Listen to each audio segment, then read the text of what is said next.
Beautiful people, मैं हूँ आप लोगों की ब्लॉगर ज़ारा। उम्मीद होंगे बहुत गंदी लग रही हूँ, मुझे पता है, कोई बात नहीं। बहुत टाइम बाद, ऑलमोस्ट 5-6 मंथ्स बाद अपना ब्लॉग अपलोड कर रही हूँ, क्योंकि with the passage of time, जैसे जैसे आप बड़े होते जाते हो, आपके ऊपर इतनी जिम्मेदारियाँ होती हैं, ड्यूटीज़ पड़ जाती हैं, और खासतौर पर अगर आप घर के सबसे बड़े बेटे या बेटी हो।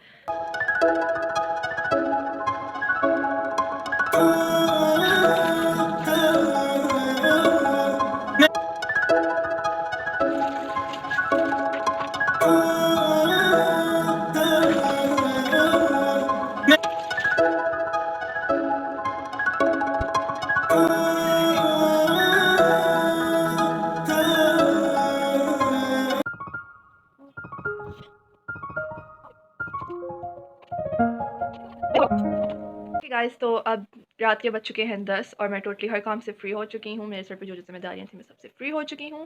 सो अब मैं आप लोगों को, मैंने कहा था कि मैं बताऊँगी what was the topic, that was Shab Miraj. ये शब मिराज बेसिकली असल में है क्या? हमारे इस्लामिक मंथ्स होते हैं ना, रजब, शबान, रमज़ान, मुहर्रम, सफ़र, रबीउल अव्वल। इसी तरह ये जो मंथ था, ये रजब का मंथ था, और रजब की जब 27th डेट आई थी ना, तब आप सल्लल्लाहु अलैहि वसल्लम को, हमारे जो लास्ट प्रॉफिट थे, उनको अल्लाह ताला ने आधी रात को, जो कलील रात होती है ना, आधी रात जिसको हम लोग 2-3 बजे कहते हैं, तब अल्लाह ताला ने आप सल्लल्लाहु अलैहि वसल्लम को आसमान पे बुलाया था। फरिश्ते आए थे, वो आप सल्लल्लाहु अलैहि वसल्लम को आसमान पे लेके गए थे। कालीन होते हैं ना, वो जो जैसे वो फ़िल्म्स में दिखाते हैं, जिसके कारपेट, जो फ्लाइंग कारपेट होता है जिस पे उड़ के जाते हैं, उस पे उनको बैठाया था और उनको आसमान पे बुलाया गया था। इस रात में अल्लाह ताला ने आप सल्लल्लाहु अलैहि वसल्लम को मस्जिद हिरा दिखाई, मस्जिद अक्सा दिखाई, सिदरतुल मुंतहा दिखाया, ठीक है, औला मकान दिखाया, इन सब की सैर करवाई, ठीक है। फिर उसके बाद अल्लाह ताला ने आप सल्लल्लाहु अलैहि वसल्लम को जन्नत दिखाई, जन्नत की कुर्सी दिखाई, जन्नत के लोगों का हशर दिखाया। उसी तरह फिर आपको उन्होंने दोज़ख दिखाई, दोज़ख के लोग दिखाए, उनका अंजाम दिखाया, और उनको ये कहा गया कि जाके बताना कि ये अंजाम को आगाह किया कि ऐसे-ऐसे होता है। फिर आप सल्लल्लाहु अलैहि वसल्लम डिफरेंट प्रॉफ़िट से मिले, जो बहुत दूर-दूर रहते थे, उनसे मिले, उनसे उनको बताया कि उन्होंने दोज़ख में क्या देखा, उन्होंने जन्नत में क्या देखा, ताकि वो जो प्रॉफ़िट थे वो भी उन सबको आगाह कर सकें, अपनी उन कंट्री के लोगों को, ठीक है। उसके बाद आप सल्लल्लाहु अलैहि वसल्लम, यही सारा सीन था। ये शब-ए मिराज, इसको हम कहते हैं 27वीं की रात। जब भी 27 रजब होती है तो उसको हम 27वीं की रात कहते हैं उर्दू के अंदर, और ये रात इबादत की रात होती है। ये मगरिब के बाद इस्लामिक डेट बदल जाती है, and after the date of change हमारी इबादत की रात शुरू हो जाती है। ये बहुत बरकतों वाली रात है, बहुत बरकतों वाली रात है, ठीक है। इसमें हम इबादत करते हैं, हम नफ़ल पढ़ते हैं, हम दरूद शरीफ पढ़ते हैं। अब ये मैंने कहा था कि मैं बताऊँगी हमने इसमें पढ़ना क्या है। अब देखो, हमारे सर पे बड़े बुज़ुर्ग तो हैं नहीं, ठीक है। बड़े बुज़ुर्गों से मुराद होते हैं नाना, दादी, ये क्या कहते हैं, दादा, अबू और ये दादू वगैरह, ठीक है। तो अब सीन ये था कि मेरे मोबाइल की बैटरी, वो क्या कहते हैं, मेमोरी फुल हो गई है। अच्छा, तो यूँ था कि हमें तो कोई गाइड करने वाला नहीं है, ठीक है। किस तरह हमारे पेरेंट्स हैं, उनको इतना पता नहीं है इस बारे में, क्योंकि ज़ाहिर-सी बात है, जो बड़े बुज़ुर्गों को पता होता है उतना ही, हो सकता है ये भी जब ज़्यादा एज में चल जाए इनको भी आइडिया हो जाए। खुद ही रिसर्च की, ठीक है। फिर इधर से सारा कुरान पाक वगैरह खोला मैंने, अभी जैसे मैं वही कर रही थी, इस पे रिसर्च कर रही थी, टीवी वगैरह देखा जिसमें मौलवी वगैरह आके बताते हैं।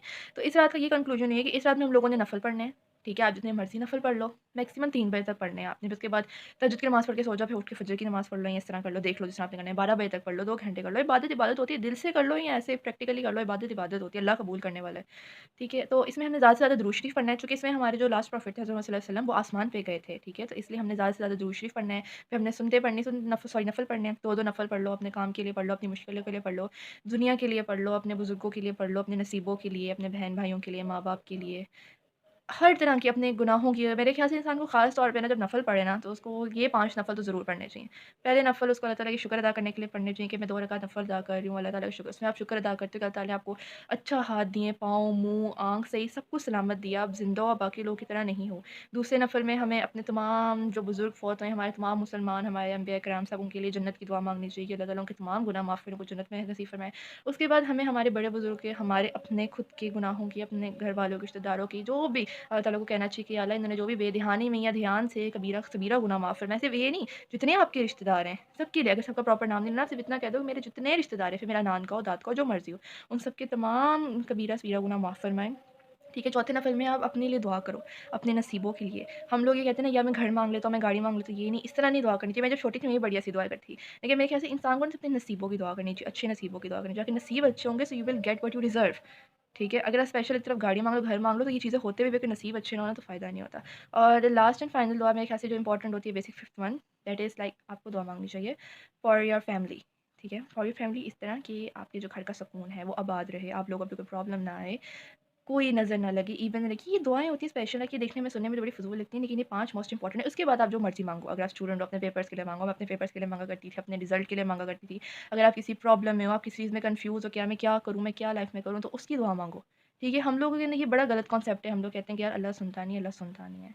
जब उसने सुननी होती है वो सुन लेते हैं और तब शर्मिंदा होके हम चुप हो जाते हैं। अच्छा यार सुन ली, ये टाइम था। हर चीज़ टाइम पे ही अच्छी लगती है। अगर आप एक तरफ से करेले खा रहे हो और साथ ही आप उसके वो आइसक्रीम खा लो तो मज़ा नहीं आता। एटलीस्ट आधे घंटे बाद आइसक्रीम खानी चाहिए ताकि मज़ा भी आए। ठीक है? इसलिए अल्लाह ताला ने हर चीज़ का टाइम रखा हुआ है। वो इसलिए हमें दिल से माफ़ी माँगनी चाहिए अपने गुनाहों की। ठीक है? हमें अपनी आखिरत की दुआ करनी चाहिए क्योंकि ज़िंदगी मौत तो कोई नहीं पता। आपको क्या पता कि इसके बाद आप ज़िंदा हो या नहीं, आपकी आखिरी रात है। इसलिए हमें अपने दिल में किसी के लिए कोई बात नहीं रखनी चाहिए, माफ़ी माँगनी चाहिए और इस साथ आपने ज़्यादा से ज़्यादा दुरूद शरीफ भी पढ़ना है। जैसे अपने नफ़ल से फ़ारिग हो जाएँ, आपने जो हमारा दुरूद शरीफ है, दुरूद इब्राहिमी अल्लाहुम्मा सल्ली अला, वो आपने पढ़ना है, कसरत से पढ़ना है। फिर बेशक आप नफ़ल अदा करके बेड पे लेट के आराम से पढ़ते रहें। अब मैंने वज़ू कर लिया था, आई वाज़ रेडी, तो बस अब मैं इबादत करने जा रही हूँ एंड आई होप कि आप सबको शब मेराज का बेसिक टॉपिक समझ आ गया होगा कि अब हम इबादत करते हैं, ठीक है? और इबादत बस यही थी, मुझे लगा था कि मैं कोई स्पेशल दुआ वगैरह बताऊँगी मतलब कुरान पाक से सर्च करके, लेकिन मेरे ख़्याल से बेस्ट है कि दुरूद शरीफ पढ़ना है और आपने नफ़ल पढ़ने हैं, दैट्स ऑल। तो ये स्पाइसी ये रजब की रात होती है और इस तरह होती है, ठीक है? I hope you like the vlog, okay, ta-ra।